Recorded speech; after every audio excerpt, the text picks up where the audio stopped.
नमस्कार. संघर्ष वृत्तवाहिनीमध्ये आपलं स्वागत. घेऊया ठाणे आणि आसपासच्या परिसरामधील घडणाऱ्या महत्त्वाच्या घडामोडींचा आढावा. दिवाळीच्या पार्श्वभूमीवरती दिव्यांग कला केंद्रातील मुलांनी आकर्षक रंगसंगती वापरून पणत्यांची रंगरंगोटी केली आहे. दिवाळी म्हटलं की सर्वत्र सजावट, रांगोळी, पणत्या आणि कंदील यांचा वापर करून उत्कृष्ट अशी सजावट केली जाते. दिवाळी हा खरं तर दिव्यांचा सण. दिव्यांची लागण सर्वत्र करून प्रकाशमय आणि आनंदी असं वातावरण निर्माण होतं. दिव्याच्या प्रकाशातून दुःखाचा अंधार दूर केला जातो. प्रत्येकजण आपापल्या परीने हा सण आवर्जून साजरा करतो. अगदी गोरगरिबांपासून ते श्रीमंत हा सण आपल्या परिस्थितीनुसार साजरा करतात. अशातच आपल्या दिव्यांग मुलांनाही हा सण साजरा करता यावा याकरिता दिव्यांग कला केंद्र येथे अनोखा उपक्रम राबवण्यात आला.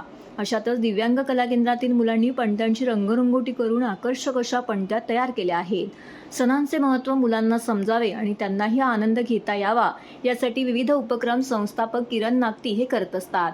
याच दिव्यांग केंद्रातील अविनाश ढोमसे या कलाकाराने आकर्षक अशा पणत्यांची सजावट केली आहे. तसेच त्याने इतर मुलांना देखील मार्गदर्शन केलं. त्यानंतर इतर मुलांनीही आकर्षकरित्या अशी पणत्यांची रंगरंगोटी केली आहे. अभिनय गट्ट्याचे संचालक किरण नागती यांनीही येथे मुलांना मार्गदर्शन केले. तर मुलांच्या मनातील निरागसता, प्रेम, आपुलकी, चिकित्सक वृत्ती आणि आनंद या सर्व भावना पणत्यांच्या रंगरंगोटी करताना त्यामध्ये उतरल्याने पणत्यांची शोभा आणखीन वाढली आहे. नागरिकांनी या पणत्यांची खरेदी करून दिव्यांग मुलांचा सण साजरा करण्यासाठी हातभार लावावा. तसेच त्यांच्या घरीही दिवाळी साजरी व्हावी यासाठी दिव्यांग कला केंद्राचे प्रमुख किरण नागती व संध्या नागती यांनी नागरिकांना या पणत्या खरेदी करण्याचं आवाहन केलं आहे. जवळजवळ 600हून अधिक पणत्या या ठिकाणी तयार करण्यात आल्या आहेत. आपण प्रयत्नशील असतो आणि गेली 8 ते 9 वर्ष तुम्ही बघितलं दिव्यांग कला केंद्राच्या माध्यमातून नृत्य असेल, अभिनय असेल, वेगवेगळ्या गोष्टी ते करत असतात. स्पोर्ट्समध्ये असतील, स्विमिंगमध्ये असतील. पण पहिल्याच वर्षी असा एक प्रयत्न स्वामी समर्थांच्या आशीर्वादाने आपण केला आहे की दिवाळी स्पेशल आपल्याला करायची प्रत्येकाची, आणि म्हणून स्पेशल मुलांना या घेऊन आपण पणत्या रंगवण्याचा विचार केला. आमचा अविनाश मुंगसे नावाचा एक आमचा चित्रकार आहे दिव्यांग कला केंद्रातला. त्याच्याकडे खरं तर एक 4 ते 5 पणत्या मी आणून दिल्या होत्या आणि त्याला सांगितलं अशा पद्धतीने रंगव. ज्या पद्धतीनं त्यांनी पणत्या रंगवल्या म्हणजे मी मार्केटमधल्या जेव्हा बघतो पणत्या तर म्हणजे असं ओळखताच येत नव्हत्या की याने रंगवलेल्या आहेत की या बाजारातनं थेट विकत आणलेल्या आहेत. आणि मग कुठेतरी ते क्लिक झालं आणि मग सगळ्याच मुलांना आम्ही तो प्रयत्न केला. बघता बघता 90% मुलं हुबेहूब पणत्या रंगवायला लागली आणि त्या प्रत्येक मुलानं रंगवलेला मला असं वाटतं त्यातला फक्त तो रंग नसून त्यांची निरागसता, त्यांचा आनंद, त्यांचं समाधान ते सगळंच त्या रंगामध्ये, त्या पणतीमध्ये एकवटलं. पणत्या पण खूप सुंदर रंगवत आहे. त्यांच्यातला हा एक गुण आपल्याला दिसून येतोय की हे काम सुद्धा ते काम नाही म्हणता येणार आपल्याला, ही कला आहे. ती कला सुद्धा त्यांच्या अंगी आहे आणि ते खूप सुंदर अगदी मनापासून पणत्या रंगवत आहेत. पणत्या रंगणार कलर चित्र शिशवाली ते अलावत कलर चांगल्या वृत्तवर पणते हिरवा गुलाब छान. 10 दिवसापासून आम्ही या पणत्या करतोय. आनंद वाटतोय, छान वाटतंय. तुम्ही घ्या पणत्या. सर्व नागरिकांना आवाहन करण्यात येत आहे की सध्या डासांमार्फत पसरणाऱ्या डेंग्यू या आजाराचा प्रसार रोखण्यासाठी प्रत्येकाने पुढील प्रमाणे कार्यवाही करावी. डेंग्यू आजार एडिस इजिप्ती हा डास चावल्याने होतो. या डासांची पैदास साचलेल्या किंवा साचवलेल्या स्वच्छ पाण्यामध्ये होते. 8 दिवसांपेक्षा जास्त दिवस पाणी उघडे व साचून राहिल्यास त्यात डास अंडी घालतात. अंड्यांच्या अळ्या तयार होऊन पुढे डास तयार होतात. यासाठी आपल्या घरातील पाणीसाठे उदाहरणार्थ बॅरल्स, पिंपे, टाक्या, हौद, रांजणे इत्यादी दर आठवड्याला रिकामे करून घासून पुसून कोरडे करून पुन्हा भरावे. 1 दिवस कोरडा दिवस म्हणून पाळावा. पाणी साठ्यांना घट्ट झाकणे बसवावीत किंवा जुनी साडी, चादर, धोतर यांनी बांधून झाकून ठेवावीत, म्हणजे डास त्यात जाऊन अंडी घालणार नाहीत. घराच्या गच्चीवर, आजूबाजूला, अंगणात कोठेही पाणी साचू देऊ नये. भंगार सामान उघड्यावर टाकू नये. उदाहरणार्थ टायर्स, प्लास्टिक सामान, कुंड्या, टाकाऊ वस्तू इत्यादी.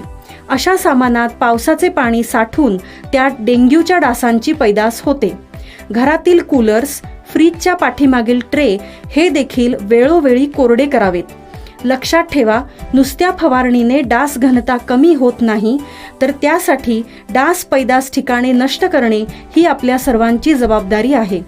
कोणताही ताप अंगावर न काढता जवळच्या शासकीय रुग्णालयात मोफत औषधोपचार घ्या. अशा प्रकारे नागरिकांनी सहकार्य केल्यास डेंग्यूचा प्रसार रोखणे सहज शक्य आहे.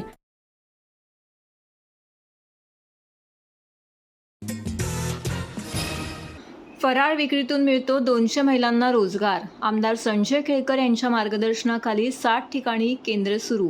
आंबा महोत्सवातून आंबा उत्पादकांना मदतीचा हात देणाऱ्या आमदार संजय केळकर यांच्या मार्गदर्शनाखाली शहरात 60 ठिकाणी दिवाळी फराळ विक्री केंद्र सुरू करण्यात आली आहेत. या उपक्रमातून सुमारे 200 महिलांना रोजगार मिळतो. दरवर्षीप्रमाणे यंदाही ठाण्यात 60 ठिकाणी दिवाळी फराळ विक्री केंद्र सुरू करण्यात आली आहेत.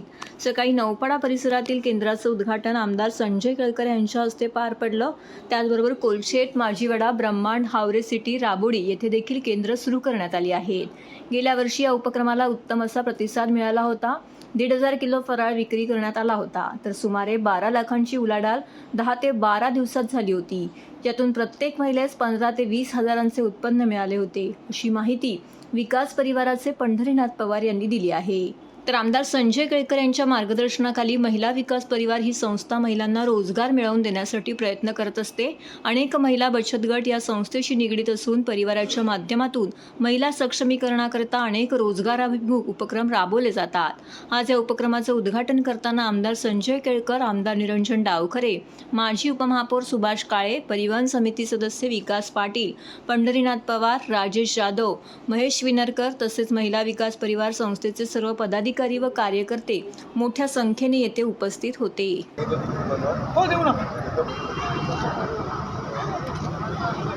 साहेब घ्या ना, प्रोडक्ट घ्या ना साहेब, प्रोडक्ट.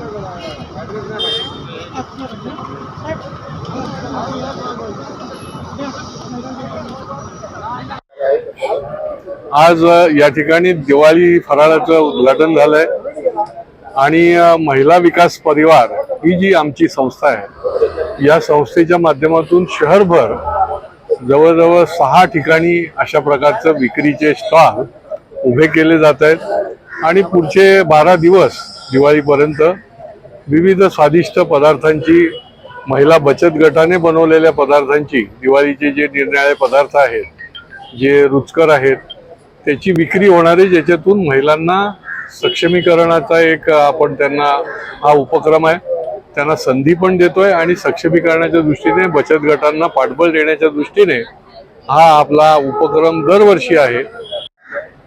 आज पंढरीनाथजी यांच्या पुढाकाराने जो हा महिला बचत गट आहेत यांच्या माध्यमाने या इकडे दिवाळी फराळाचे अतिशय चांगले आणि क्वालिटी प्रोडक्ट उपलब्ध आहेत. त्याचबरोबर चांगल्या पद्धतीचं पॅकेजिंग पण आहे.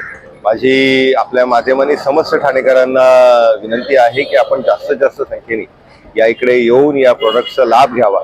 आज आपण बघतो की ठाण्यामध्ये 9 to 6 जॉब करणाऱ्यांची संख्या जास्त आहे आणि त्याच्यामध्ये अशा ज्या प्रोडक्ट्स आहेत, या प्रोडक्ट्समुळे त्या घरात दिवाळीच्या सणाच्या निमित्ताने चांगले प्रोडक्ट्स घरी उपलब्ध होतील. नमस्कार, मी वैष्णवी पंढरीनाथ पवार. आपल्या सर्वांचे लाडके आमदार माननीय श्री संजय केळकर साहेब यांच्या पुढाकाराने व मार्गदर्शनाखाली दरवर्षीप्रमाणे यंदाही आपण महिला विकास परिवार गृह उद्योगाच्या वतीने घरगुती सुगरण महिलांनी बनवलेला रुचकर व स्वादिष्ट फराळ ठाणेकरांच्या सेवेत आणलेला आहे. आपण ठाण्यामध्ये 7 ते 8 स्टॉल आपण दरवर्षी राबवतो. आमदार साहेबांचा आपल्याला मोठ्या प्रमाणात आर्थिक पाठिंबा होतो. केळकर साहेबांनी ठाणे शहराला आव्हान केलेलंच आहे. आम्ही पण आमच्या ग्रुपच्या वतीने आव्हान करतो की तुम्ही नक्कीच स्टॉलला एकदा भेट द्या आणि फराळाचा आस्वाद घ्या. धन्यवाद. TJSB सौर शक्ती कर्ज, गो ग्रीन, करा वीज बिलावर बचत. आकर्षक व्याजदर, 84 महिने परतफेड कालावधी, 80% लोन, व्यावसायिक आणि उद्योजकांकरता सुद्धा अधिक माहितीसाठी तुमच्या जवळच्या शाखेला भेट द्या किंवा संपर्क साधा. 1800-223-466 आणि 1800-266-3466.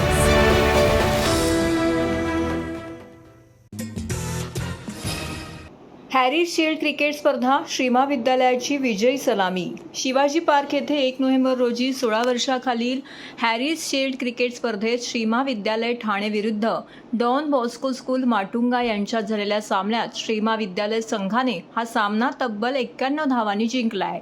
श्रीमा विद्यालयाचा फिरकीपटू अद्विक मंडलिक याने 5 गडी बाद करून संघाला विजय मिळवून दिल्याने तो समानीवरती ठरला. डॉन बॉस्को शाळेने नाणेफेक जिंकून प्रथम क्षेत्ररक्षणाचा निर्णय घेतला. श्रीमा विद्यालयाने प्रथम फलंदाजी करताना 41 षटकामध्ये सर्व बाद 151 धावा केल्या. यात अथर्व सुर्वे नाबाद 26, अद्विक दुबे 22 आणि पार्थ देशमुख 20 अशा धावा घेतल्या. ऋग्वेद सावंत याने 6 षटकांमध्ये 17 धावा देऊन 3 गडी बाद केले, तर वेदांत चिली याने 7 षटकांमध्ये 23 धावा देऊन 3 गडी बाद केले. त्यानंतर खेळण्यास उतरलेल्या डॉन बॉस्को स्कूलने श्रीमा विद्यालय संघाच्या 151 धावांचा पाठलाग करताना 25 षटकात सर्व बाद 59 धावा केल्यात. यात वेदांत साबळे 11 धावा तर आर्यन चंद्रन 10 धावा केल्यात. श्रीमा विद्यालयाच्या अद्विक मंडलिक याने 10 षटकांमध्ये 4 निर्धाव षटके टाकून 19 धावांच्या बदल्यात 5 गडी बाद करून महत्त्वपूर्ण कामगिरी बजावली. त्याला अद्विक दुबे आणि आदित्य कोलगी बाद करून चांगली साथ दिली. अशा प्रकारे श्रीमा विद्यालयाच्या संघाने हा सामना 91 धावांनी जिंकला आहे. दिवाळी उंबरठ्यावर आलेली आहे, तर दुसरीकडे ठाण्यातील प्रदूषण वाढत असतानाच दिवाळीत होणाऱ्या फटाक्यांच्या आतिषबाजीच्या प्रदर्शनात मोठ्या प्रमाणामध्ये भर पडत आहे. वातावरणातील प्रदूषणासोबतच ध्वनी प्रदूषणातही मोठ्या प्रमाणामध्ये वाढ होणार आहे. याची दखल घेत महाराष्ट्र प्रदूषण नियंत्रण मंडळाने ठाण्याच्या रायलादेवी तलाव येथे फटाक्यांची तपासणी करून ध्वनी प्रदूषण किती प्रमाणात होते याची चाचपणी केली. यामध्ये 125 डेसिबल क्षमतेपेक्षा जास्त फटाक्यांची क्षमता असेल तर त्यावर बंदी घालण्याचा प्रस्ताव महाराष्ट्र प्रदूषण नियंत्रण मंडळाद्वारे शासनाकडे पाठवण्यात येणार असल्याचं सांगितलं. अशी माहिती सब रिजनल ऑफिसर अनंत कटोले यांनी दिली.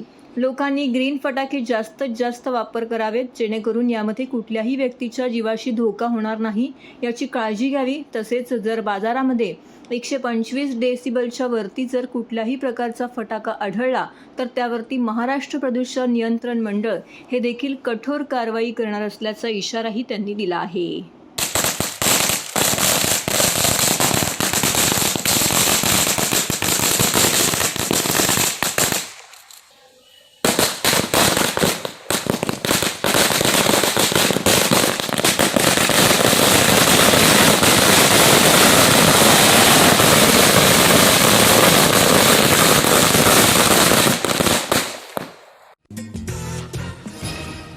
तर हे होतं संघर्ष वृत्तवाहिनीचं आजचं बातमीपत्र.